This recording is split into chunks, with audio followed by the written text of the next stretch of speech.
The mysterious murder of Mr. Blackwood. It was a dark and stormy night in the small village of Ravenswood, located in the heart of Old England. The villagers were huddled inside their homes, trying to stay warm and dry as the wind howled outside. But one person was out and about, and they were on a mission. The person in question was a woman by the name of Elizabeth Blackwood, a wealthy widow who lived in a grand estate on the outskirts of the village.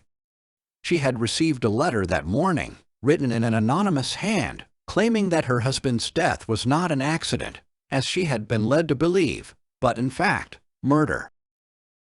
Determined to get to the bottom of this mystery, Elizabeth set out into the storm, her hood pulled tightly around her head to protect her from the rain.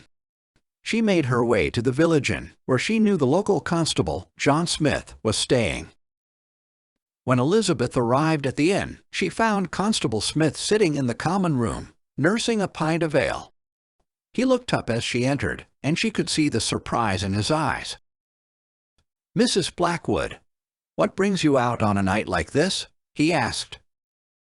"I need your help, Constable," Elizabeth said, her voice trembling with emotion. "I believe my husband's death was not an accident, but murder." Constable Smith's eyes widened in shock. "Murder? Are you sure?" "I received a letter this morning, claiming as much," Elizabeth said, handing him the letter. Constable Smith read the letter carefully, his face growing grim. "I'll need to investigate this immediately," he said, standing up. "But we must be discreet.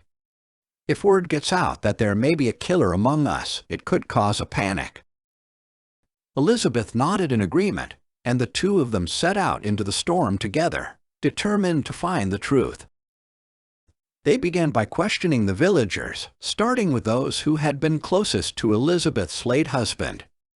But no one seemed to have any information that could help them. They were about to give up when they received a tip from an old farmer who claimed to have seen someone leaving the Blackwood estate the night of the murder. Constable Smith and Elizabeth followed the tip and soon found themselves at the door of a small cottage on the edge of the village. Inside, they found a man by the name of Roger Jenkins, who was known to have had a falling out with Elizabeth's late husband. Jenkins denied any involvement in the murder and had an alibi for the night in question, but there was something in his demeanor that made Elizabeth uneasy. They decided to keep an eye on him and continue their investigation.